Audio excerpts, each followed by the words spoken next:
이곳에 나오신 우리 모든 성도님들을 환영하고 축복합니다. 우리 이 시간 다시 한번 옆에 계신 우리 옆에 분의 손을 한번 좀 꼭 잡아주시면서 사랑의 인사를 나누었으면 좋겠습니다. 이렇게 함께 좀 인사했으면 좋겠는데요. 주님의 사랑으로 당신을 사랑합니다. 이렇게 함께 합시다. 네, 우리 한 번 더 인사합시다. 우리 이번에는 앞뒤로 좀 인사했으면 좋겠습니다.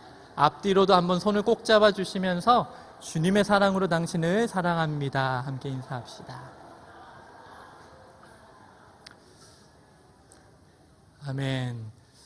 조건에 따른 사랑이 인간의 사랑이 아닌 조건 없이 사랑하시는 그 주님의 사랑이 우리 약수교회에 더욱 충만해지기를 소망합니다.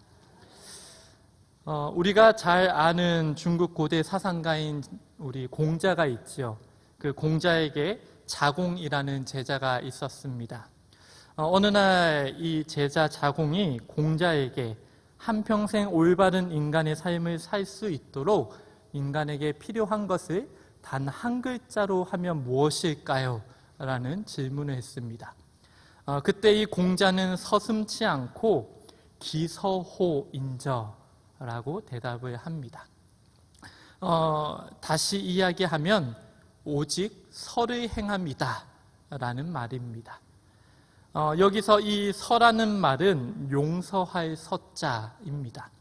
용서할 서자로 우리가 흔히 용서한다 라고 말할 때 그 서입니다. 다시 이 말을 구체적으로 설명을 하면 스스로 내 마음을 통하여 다른 사람의 심정도 이해한다 라는 뜻입니다. 즉 남의 처지에 서서 그 사람을 이해하고 동정하며 용서하는 것이다 라고 이야기하는 것입니다. 흔히 많은 학자들이 공자의 사상을 한마디로 집약하면 인이다 라고 말합니다. 어질 인자를 써서 그 인이라고 이야기를 하지요. 즉 사랑, 어짐이다 라는 것입니다. 이러한 이 공자의 가르침을 종합해 보면 사랑의 구체적인 행함은 곧 용서하는 것이다 라고 요약해 볼 수 있을 것 같습니다. 그런데 이것은 우리 주님께서도 강조하여 말씀하신 것입니다. 성경 전체를 아울러 가장 중요한 계명이 무엇일까요? 그것은 한 율법 학자의 질문에 대한 주님의 대답을 통해서 우리가 알 수 있는데요. 마태복음 22장 37절에서 40절까지의 말씀입니다. 네, 우리 이 말씀을 한 목소리로 함께 봉독하기 원합니다. 함께 봉독하시겠습니다. 그래서 대답하셨다. 내 마음을 다하고 목숨을 다하고 생각을 다하여 주 너의 하나님을 사랑하라. 이것이 가장 크고 첫째 가는 계명이다. 그러나 내 이웃을 내 몸과 같이 사랑하라는 둘째 가는 계명도 이에 못지않게 중요하다. 모든 다른 계명과 예언자들의 요구는 이 두 계명으로 요약될 수 있다. 아멘. 우리가 잘 아는 것처럼 이 말씀은 주님께서 신명기 6장 5절과 그리고 레위기 19장 18절 말씀을 인용하여 하신 말씀입니다. 다시 이야기하면 구약 성경 전체를 한마디로 요약하면 그것은 곧 하나님 사랑과 이웃 사랑하는 것, 이것으로 요약할 수 있다라고 말씀하신 것이지요. 우리가 믿는 하나님의 존재 자체가 사랑이신 것처럼 하나님의 형상대로 창조된 우리도 사랑 자체가 되어야 한다라는 말씀입니다. 그런데 우리가 사는 이 세상은 죄악이 쉬지 않고 삼킬 자를 찾는 세상입니다. 그러한 이 세상에서 주님의 말씀을 따르기 위해 이러한 주님의 가르침을 따르기 위해서 우리에게 반드시 필요한 것이 있는데 그것은 바로 용서입니다. 첫째 계명, 즉 하나님을 사랑함에 있어서도 용서가 필요하고 둘째 계명인 내 이웃을 사랑하는 것에도 용서가 반드시 필요합니다. 성경도 이러한 사실을 강조하고 있지요. 오늘 우리가 읽은 본문 6장 14절 15절 바로 앞에는 예수님께서 그 제자들에게 가르쳐 주신 기도, 즉 주기도문이 기록되어 있습니다. 이 주기도문은 예수를 따르는 자들이 평생에 걸쳐 드려야 할 기도이겠지요. 그런데 이 기도 가운데서도 용서에 대한 기도가 있습니다. 우리가 잘 아는 6장 12절 말씀입니다. 우리 함께 봉독하겠습니다. 우리가 우리에게 죄 지은 자를 사여 준 것 같이 우리 죄를 사여 주시옵고. 아멘. 여기서도 이웃의 죄를 용서하는 것과 또 하나님께서 우리의 죄를 용서해 주시는 것에 대해서 함께 언급하고 계십니다. 그런데 마태복음은 주기도문이 끝난 바로 이어서 이 용서에 대한 주제를 다 바로 언급하고 있습니다. 지금 오늘 우리가 읽은 본문 14절, 15절 말씀이지요. 그 내용을 보면 12절의 내용을 그대로 반복하고 있습니다.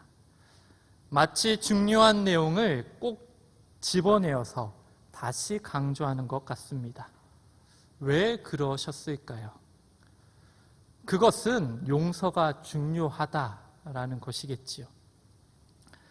그럼 왜 그렇게 용서에 대해서 강조하셨을까요? 이 세상은 하나님의 사랑이 절대적으로 필요한데 그것을 실현하는 구체적인 방법이 바로 용서이기 때문입니다. 하나님의 나라를 이루는 핵심적인 방법이 바로 용서인 것이지요. 제가 앞에 질문을 몇 가지 가지고 왔는데요. 앞에 자막이 있습니다. 자막 한번 띄워주십시오. 이 중에서 여러분들이 해당하는 것이 몇 가지가 있는지 마음속으로 한번 숫자를 세보면서 한번 들어봐 주시면 좋겠습니다. 제가 한번 읽어드리겠습니다. 숨 쉬는 것이 답답하고 가슴이 뛰는 증상, 명치에 뭔가 걸린 듯 답답하고 막히는 느낌, 특별한 이유 없이 갑작스럽게 금방이라도 죽을 것 같은 공포, 잠을 이루지 못하고 자주 깨는 증상, 그럼에도 아침에 일찍 일어나게 되는 증상, 두통이나 어지럼증, 입이 마르거나 목이 자주 마른 증상, 식욕이 잘 안 생기는 증상, 무언가 치밀어 오르는 느낌, 갑자기 화가 나고 분노가 치미는 증상, 사소한 일에도 짜증과 신경질이 나는 증상. 여러분 어떻습니까? 속으로 한번 세보셨습니까? 네, 하나도 없는 분 계신가요? 네, 아마 몇 개씩은 계실 것 같습니다. 이 중에서 2개 이상, 6개월 이상 지속된다면 화병을 의심해야 한답니다. 네, 화병의 증상들입니다. 이 화병이라는 명칭은 우리나라에만 있는 고유한 병명의 하나입니다. 화가 나는 일을 당하고 나서 그것을 잘 풀지 못했을 때 가슴에 응어리지는, 즉 가슴에 남는 한이 여러 가지 신체적이고 정신적인 증상을 일으키는 것을 말합니다. 이 병명이 현재는 세계 정신의학계의 영어로, 네, 한번 자막을 주시겠습니까? 네, 이 화병, 네, 영어로 우리나라 말을 풀어 쓴 거죠. 이것이 세계 정신의학계에서 공식화된 용어입니다. 전 세계가 화병이라는 걸 알고 있습니다. 그리고 그것이 우리나라로부터 시작되었습니다. 이 화병이라는 병이 세계 어느 곳보다 한국 사회에서 많이 발견되는 것은 아마 우리 사회에 그만큼 억압된 분노와 한이 많다라는 것을 의미하겠지요. 한국 학자들이 우리나라의 민족 정서를 설명할 때 꼭 들어가는 단어가 있는데요. 그것이 바로 한입니다. 노래에도 한 맺힌 삶에 대한 노래가 얼마나 많습니까? 한국 대표 민요인 아리랑도 그렇지요. 나를 버리고 가시는 님, 심리도 못 가서 발병 난다. 네, 발병 난답니다. 이 멜로디도 얼마나 구슬픕니까? 이뿐입니까? 한많은 이 세상 야속한니마. 이러한 가사의 노래들이 얼마나 많습니까? 특별히 한국의 여성들이 화병에 더 많이 걸린다라고 하지요. 옛적부터 참아야 하는 문화적 배경 때문인 것 같습니다. 어디 가서 할 말도 없죠. 말할 수도 없고 시집 가서 이제 더 이상 고향에 쉽게 가지도 못하고 어디 털어놓을 데도 없고, 그때가 지금처럼 휴대폰이 발전했습니까? 뭐 전화를 편하게 할 수 있습니까? 전혀 새로운 세계에 들어와서 자기를 이해해 주는 사람도 많지 않고, 남편이라고 있는 사람도 정말 남의 편이 된 그러한 삶 가운데 살아가는 우리 여성들이 참 한이 많이 맺혔다라는 것이죠. 오죽하면 내가 죽더라도 남편과는 절대 합장하지 마라, 이런 이야기도 있겠습니까? 또한 한국 문화에는 그런 억울한 일에 대해서 참는 것을 미덕으로 여깁니다. 잘 참는 것이 미덕이다 라고 생각한다는 것이죠. 무조건 참는 것이 성숙한 사람으로 평가하는 것입니다. 그러다 보니 가슴에 남아있는 한이 타국보다, 외국보다 더 많은 것이죠. 그런데 화를 잘 풀지 못하고 분노를 잘 다스리지 못하면 그것이 발전하여 몸과 마음에 여러 가지 병적인 증상을 일으킨다라는 사실을 우리는 알아야 합니다. 뿐만 아니라 이 억압된 분노가 어느 한순간 폭발하게 되면 생각지 못한 파괴적인 일들도 일어나게 되는 것이지요.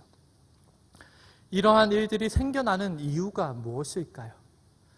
분노, 파괴, 심지어 살인으로 이어지는 원인이 되는 것이 무엇일까요? 울화통입니다. 억울하다라는 것이지요.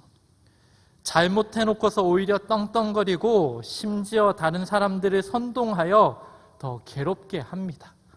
뿐만 아니라 삶의 형편도 나보다 더 좋습니다. 그런데 어디 말할 것도 없고 상대방은 얼마나 뻔뻔하게 행동하는지 속에 화가 치밀어 오르는 것입니다. 이러한 일들, 이러한 감정을 해결하지 않고 억누르고 외면할수록 그것은 우리 속에서 둥지를 틀고 점점 우리의 삶과 우리의 마음을 갉아먹기 시작하는 것입니다. 그 결과 우리 마음에는 하나님이 주시는 평화가 아닌 증오와 분노가 뿌리내리고 갖가지 죄의 열매를 맺게 되는 것이지요. 그러나 우리 하나님은 이러한 세상을 견딜 수 없어 하시는 분이십니다. 하나님의 평화를 누리지 못하고 서로가 서로를 파괴하는 세상, 또한 자기 스스로를 파괴하는 그러한 현실을 참아 볼 수 없는 그런 분이십니다. 그래서 우리에게 명령하시는 것이지요. 사랑하라, 용서하라 명령하시는 것입니다. 그런데 성경을 자세히 살펴보면 이 용서라는 것은 양날을 가지고 있는, 양쪽 날을 가지고 있는 칼과 같습니다. 그 중에서 먼저 한 날은 용서하는 것입니다.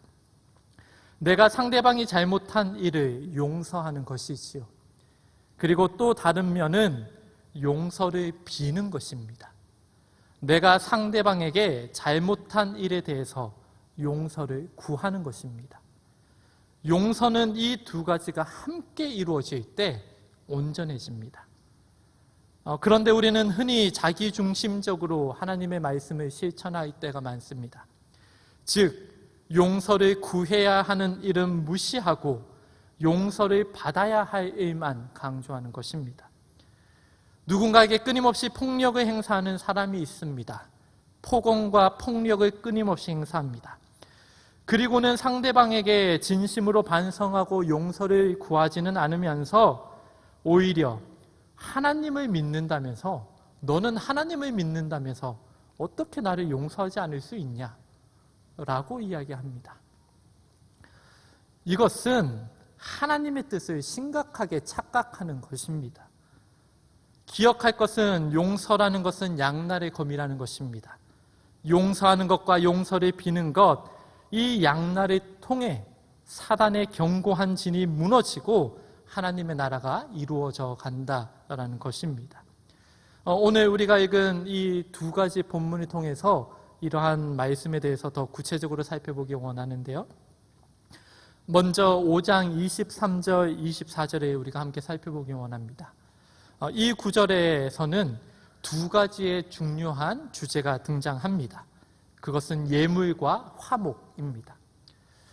먼저 예배 때 하나님께 예물을 드리는 것은 유대인들에게 매우 중요한 일이었습니다. 구약시대에 하나님께서는 이스라엘 백성이 1년에 3번은 모든 이가 하나님께 나와야 한다라고 말씀하셨는데 그때 예물을 동반하도록 하셨습니다. 모두가 각자의 형편에 맞게 가져오도록 배려하셨지만 빈손으로 오는 것은 금하셨습니다. 그 이유는 그들이 가진 모든 것이 하나님께서 은혜와 복을 내리셨다는 믿음의 고백이 곧 예물이기 때문이었습니다. 하나님께서는 예물을 드리되 자신에게 있어서 가장 좋은 예물을 드릴 것을 요구하셨습니다. 즉 각자의 진실한 마음이 담긴 온전한 예물을 드려야 한다라는 것이지요. 각자의 형편에 맞지 않는 과한 예물을 드리라고 말씀하지는 않으셨습니다. 그러나 각자의 형편에 따라서 각자에게 있어서 최고의 것을 드리라 명령하셨습니다. 즉 생색내기 위한 예물이나 마지못해 드리는 예물은 하나님을 모욕하는 행위라는 것이지요. 예수님도 그렇게 가르치셨습니다. 예수님이 바리새인들이 드리는 예물에 대해서 꾸짖으셨던 때가 있는데요. 마태복음 23장에 그 말씀이 기록되어 있습니다. 우리 본문 말씀을 우리 함께 봉독하기 원하는데요. 마태복음 23장 23절 말씀입니다. 우리 한 목소리로 봉독합시다. 율법학자들과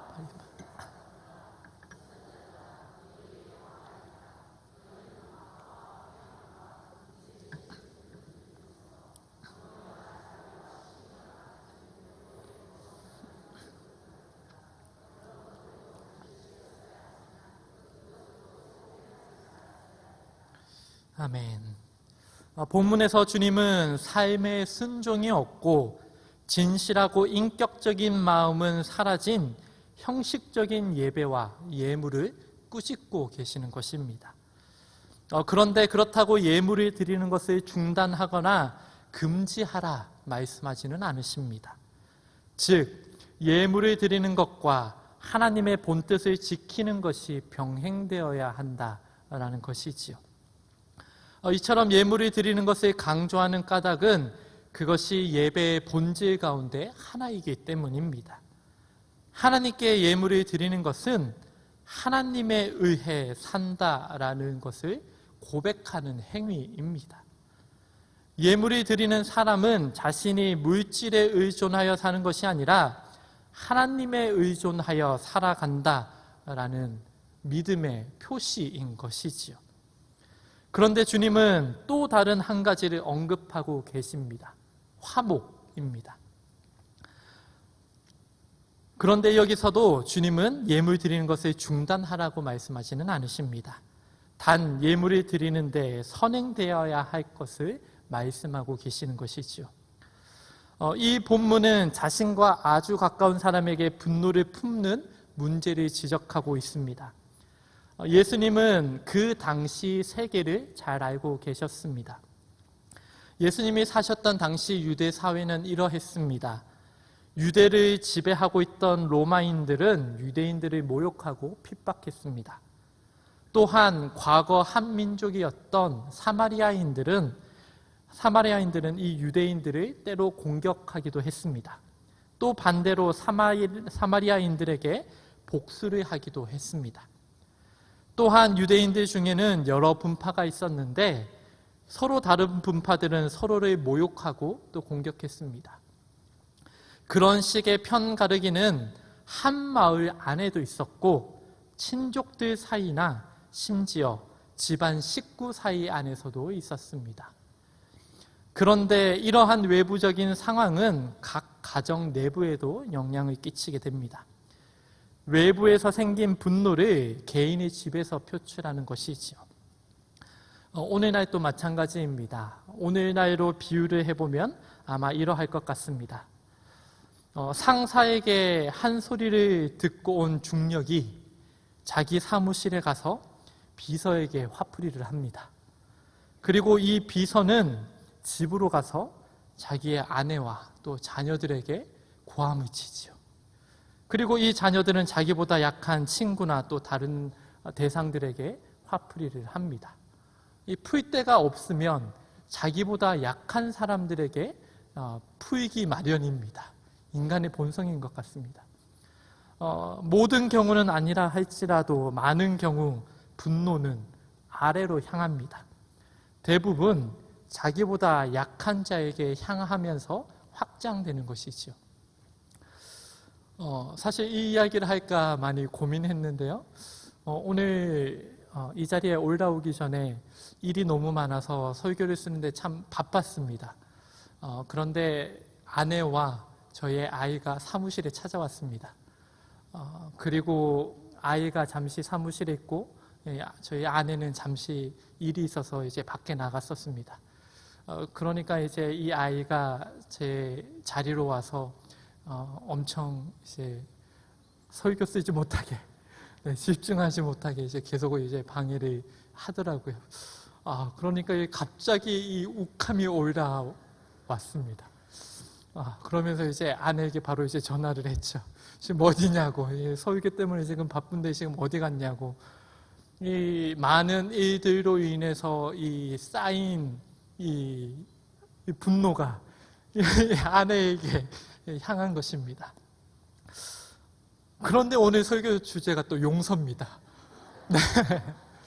네, 그래서 버티지 못하고 아내에게 메시지로 미안하다고 카톡 하나 이제 남기고 또 마저 설교를 마무리하고 이 자리에 서게 됐습니다.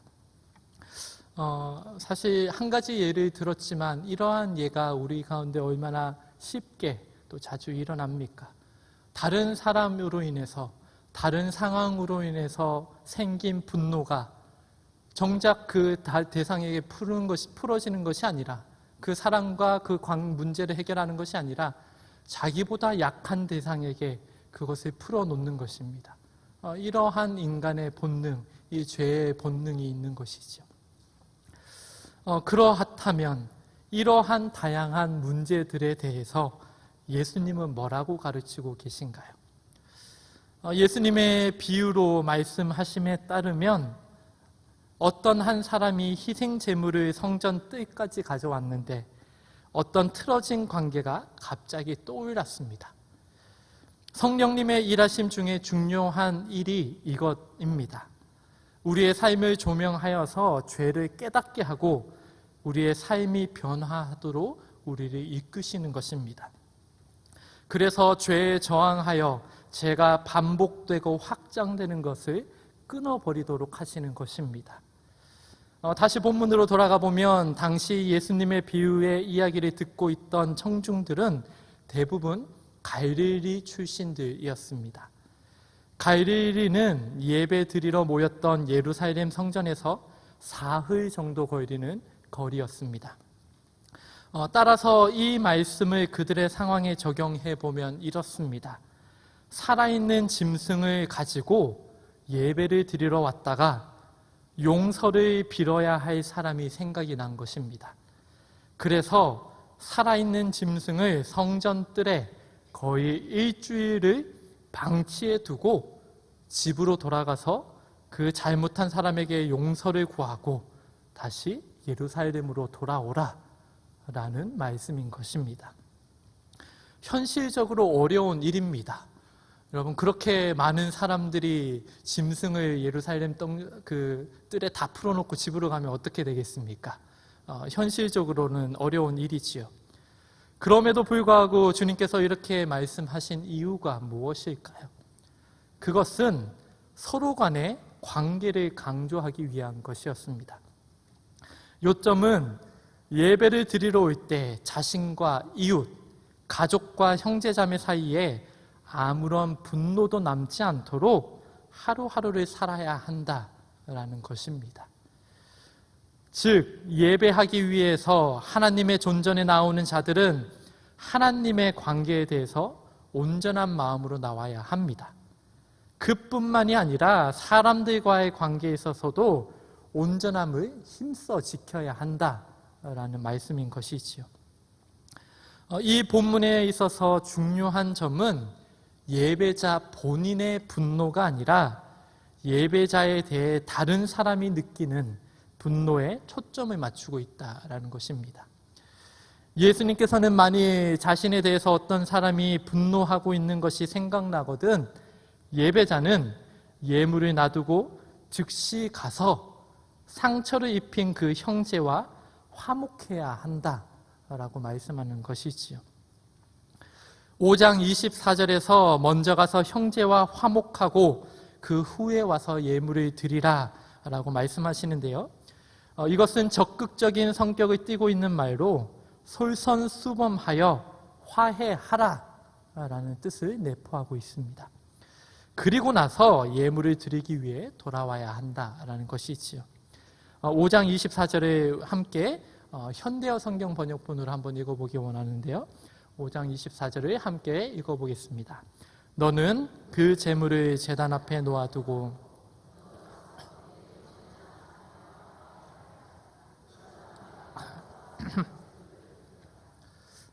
여기서 먼저라는 말은 화해하라 라는 말과 짝을 이루면서 매우 강조되고 있는데요. 이것은 형제와의 화해가 얼마만큼 중요하며 또 가치 있는 일인가 강조하고 있는 것입니다. 이것은 구약시대로부터 계속해서 강조된 사실입니다. 하나님은 결코 하나님과 각 개인만의 관계를 강조하지 않으십니다. 나로 하여금 다른 누군가가 걸려 넘어져 하나님을 만나지 못하게 된다면 억장이 무너지는 분이십니다. 우리 하나님이 그런 분이십니다. 그것을 해결하기 위해서는 때로는 우리에게 회초리를 들기도 하는 분이십니다. 기도하기는 날마다 성령님의 조명하심으로 우리 죄가 밝히 드러나고 우리는 그 죄를 겸손히 자백하여 하나님과의 관계가 온전해지기를 소망합니다. 또한 이웃과의 관계에서도 겸손히 용서를 구할 수 있는 그러한 삶을 사시는 우리 성도님들 되시기를 간절히 소망합니다. 둘째는 용서하는 것입니다. 이것은 상대방의 잘못에 대해서 내가 용서를 하는 것입니다. 마태복음 6장 14절 15절을 우리 함께 다시 한번 읽어보겠습니다.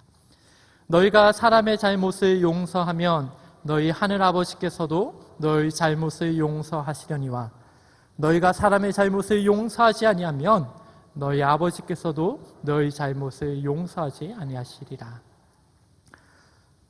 오늘 서두에 언급한 바와 같이 이 구절 바로 앞에 기록된 주기도문에서도 용서에 대한 언급이 있습니다. 12절에서 말씀하시지요. 우리가 우리에게 죄 지은 자를 사하여 준 것 같이 우리 죄를 용서하여 주시옵소서. 그 말씀을 여기에서 다시 한번 반복하며 강조하고 계십니다. 지금 읽은 14절, 15절에 반복해서 나오는 단어가 있는데요. 그것은 잘못입니다.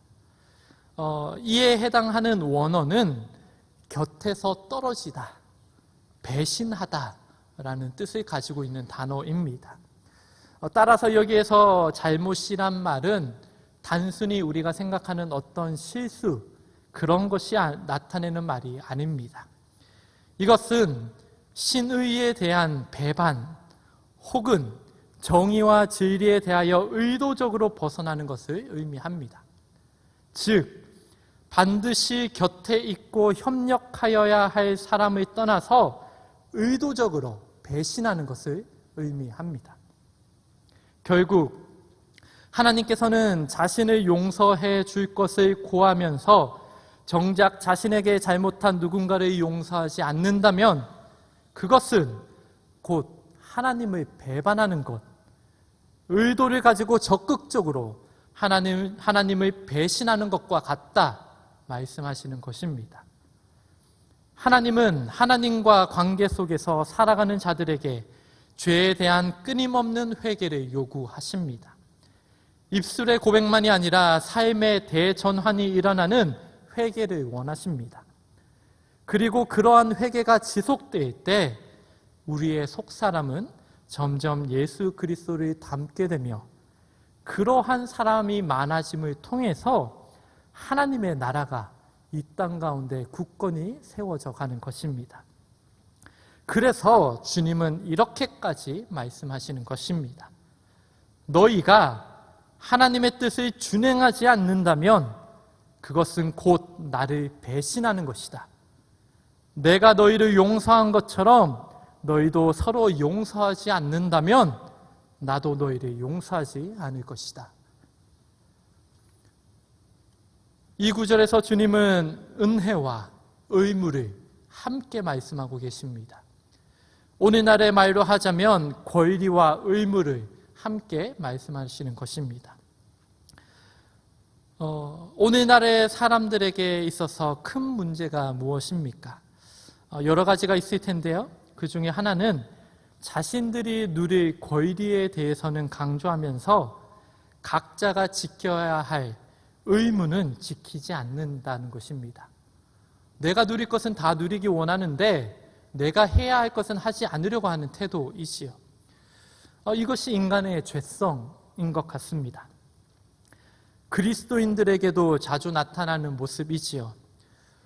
그러나 분명히 기억해야 할 것은 하나님의 용서를 구하면서 다른 누군가를 용서하지 않는다면 그것은 하나님의 반쪽만을 믿는다라는 것입니다. 즉 하나님께 용서를 비는 사람들은 다른 누군가를 용서해 주어야만 한다라는 것이지요. 주님은 하나님의 용서와 인간의 용서를 함께 말씀하심으로써 하나님의 용서를 비는 사람은 이웃을 용서해 주어야 한다라는 강한 의무감을 지어주고 계시는 것입니다. 용서에 있어서도 우리 하나님의 사람들은 아버지 하나님을 본받아야만 하는 것입니다. 그렇다면 우리는 어떻게 용서해야 할까요? 성경을 살펴보면 여러 가지 많은 방법들이 있는데요. 시간상 오늘 한 가지만 살펴보려고 합니다. 마태복음 18장을 보면 우리가 잘 아는 말씀이 나옵니다. 마태복음 18장 21절에서 35절을 살펴보면 베드로와 예수님의 대화가 나옵니다. 용서에 관한 이야기인데요. 21절에서 베드로는 이렇게 이야기합니다. 우리 함께 자막을 통해 읽어보겠습니다. 주여, 형제가 내게 죄를 범하면 몇 번이나 용서하여 주리이까? 7번까지 하오리까? 베드로는 제단에 이만한 대담이면 예수님께 충분히 칭찬받을 것이다 라고 생각하고 이렇게 이야기를 했습니다. 당시의 유대교 랍비들, 그 시대의 유대교 선생들은 대체로 2번에서 3번은 용서하라 라고 가르쳤기 때문입니다. 그런데 7번을 용서할까요? 라고 예수님께 이야기했으니 제 딴에는 이 정도면 완벽하다 라고 생각을 했겠죠. 그런데 주님은 뭐라고 말씀하십니까? 22절에 나오는데요. 22절 함께 자막을 통해 읽어보겠습니다. 아니다. 7번뿐 아니라 7번씩 이런 번까지도 용서해 주어라. 아멘. 충격적이지요. 7번도 어마어마한데 그 7번을 70번 하라는 겁니다. 490번인 거죠. 네. 그리고 그 당시에 이 7이라는 숫자가 또 완전수라는 것을 생각한다면 한마디로 계속해서 용서해라 라는 말씀으로 또 이해할 수 있을 것입니다. 이 말씀을 묵상하다가 어느 날 이런 깨달음을 주신 적이 있습니다. 이 세상에 용서할 일이 이렇게 많구나. 용서할 그 일의 종류가 이렇게 많구나라는 것입니다. 이 사람이 나에게 하는 일, 저 사람이 나에게 하는 일, 이 나라에서 일어나는 여러 가지 일, 또 뭐 한 사람에게서 또 받는 여러 가지 많은 일들, 용서할 종류가 너무나 많은 것입니다. 그런데 또 한편으로 드는 생각은 한 가지 일에 대해서도 이렇게 많이 용서해야 하는구나 라는 생각이 또 들었습니다. 어떤 한 가지 일에 대해서 우리가 용서를 합니다. 용서의 기도를 합니다. 그런데 시간이 지나면 그 일이 다시 생각납니다. 분명히 하나님, 나 이 일을 용서합니다. 이 사람을 용서합니다. 라고 기도하고 또 마음으로 결단했는데 시간이 지나면 그때의 상황이 다시 떠오르는 겁니다. 그리고 그때의 감정이 다시 불일듯 일어나면서 다시 이 분명히 용서를 했다고 했는데 용서되지 않은 그러한 상황을 우리가 경험하게 되는 것입니다. 그래서 한 가지 일에 대해서도 여러 번 용서를 해야 한다라는 것이지요.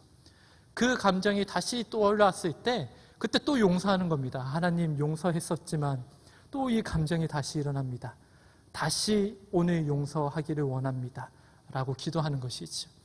그리하여서 그 일로부터, 그 분노로부터 완전히 자유로워질 때까지 지속적으로 또 반복적으로 용서할 필요가 있는 것이죠. 그뿐만입니까?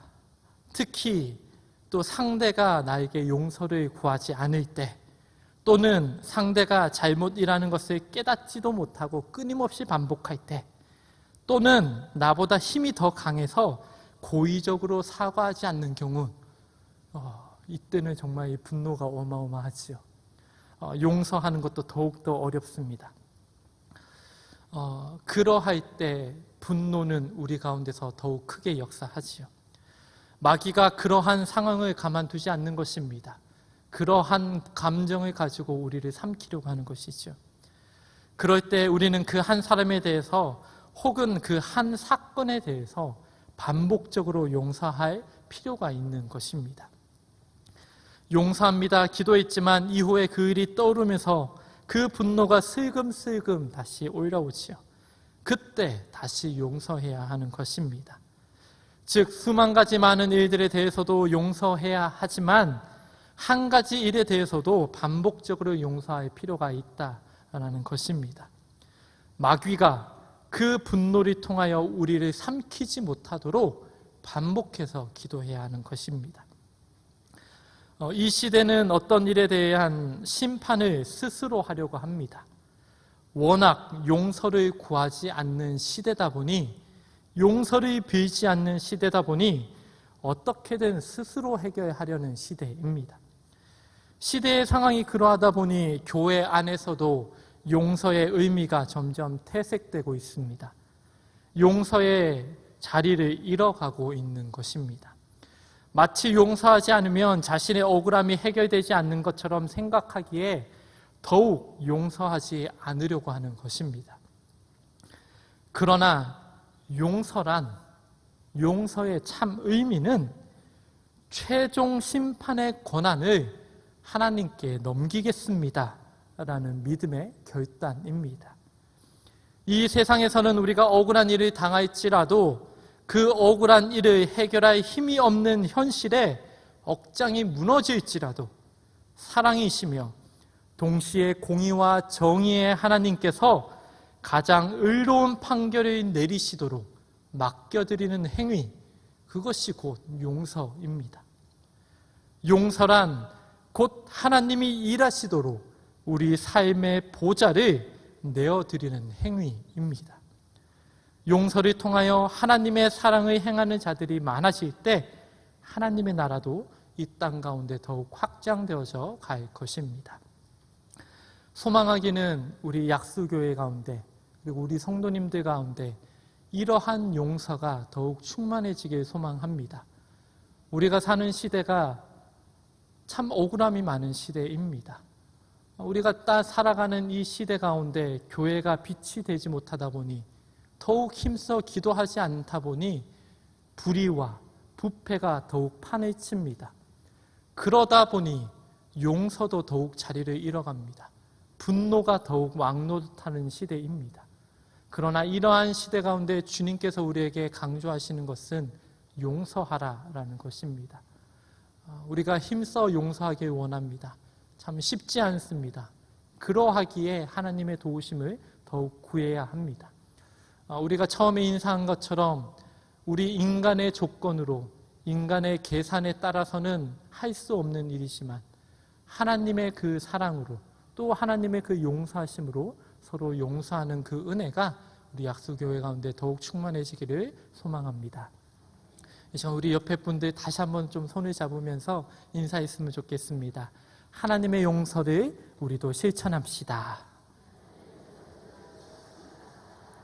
아멘. 이 말씀을 기억하면서 우리 함께 찬양을 통해 또 우리의 믿음을 고백하며 나아갔으면 좋겠습니다.